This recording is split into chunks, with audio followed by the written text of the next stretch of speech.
Okay, you're getting ready to do a strategic plan with your district and you are ready to rock and roll. You've got your stakeholders, ideally multiple stakeholders, including students and families, and you are ready to figure out what are your priorities. How do you get there?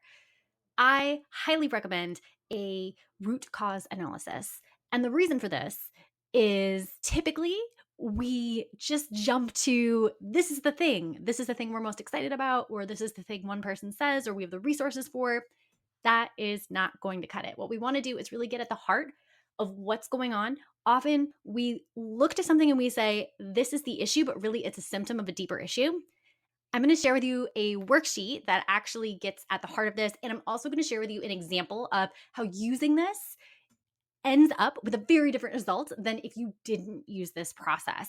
Your strategic plan could look completely different, and a longstanding problem that you've had actually continues to be a problem. Let's take a look at an example. Without an adaptive leadership lens, this is how a conversation could go. Our school is failing because we have a discipline problem. We're talking about this in our multi-stakeholder planning committee. So the next thing we decide is, well, why is that? Discipline is a problem because students are not following the rules, specifically about no hoods, hats, or earbuds. Okay, why? Well, students don't understand it's disrespectful. Okay, why? Teachers don't explain to students it's disrespectful. So the root cause they get to is teachers don't see hallway dress code policing as part of their job. That's the fifth why. And that, as you can envision, would inform a policy or an action plan that says teachers need to be convinced that the hallway dress code is part of their job and we need to increase policing of student apparel, headphones, hats, hoods specifically. Let's contrast that with an adaptive leadership lens. Keeping that question in mind, what is the underlying belief, habit, or loyalty? Our school is failing because we have a discipline problem. Same starting point. Discipline is a problem because students are not following these specific rules. Okay, now let's see how this might be different if we insert this question. What is the underlying belief, habit, or loyalty? Well, students might not believe that these are good rules, right? That's why they don't follow them. Okay, well, why is that? Students don't agree with the rules because they were never asked to help make the rules. Ooh, okay. Adults in the school believe students are incapable of making decisions that affect their learning. So that's the deepest why, and that hits you in the gut. That is a very different fifth why than the first one. So if one option, without asking this really deep question and getting really at that adaptive struggle, we have increased policing of students in one option and convincing teachers that this is your job and you need to do this better. In this option, we have a deep underlying belief of adults in the school.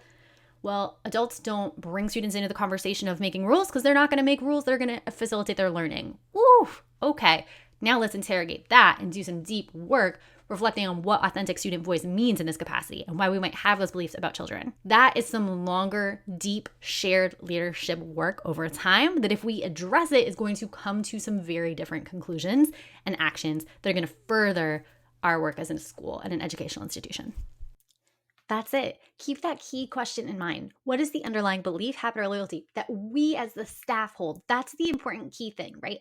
We want to get to something that we have a locus of control over, and we want to get really deep because it's a long-standing struggle. And those long-standing struggles are adaptive challenges. The deep inner work is what's required to be able to move us to the next step, not adopting a new curriculum, not trying out some sort of like new way to enforce something. It is what is the underlying belief that we need to do to be able to perhaps write a new curriculum, to perhaps address a discipline issue. What is that underlying belief that's laying at the core of the reason we haven't been able to be successful? Let's get at that, and then opportunities are going to open right up for us. So I will link to that worksheet in the notes below. I almost forgot to tell you, there is a podcast episode that I'll link in the description that goes into this in depth.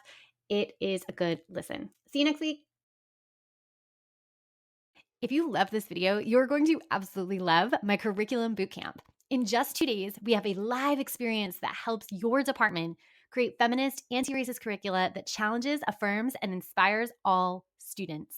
We also have a self-paced course option for teachers or departments who want to go at this at their own pace.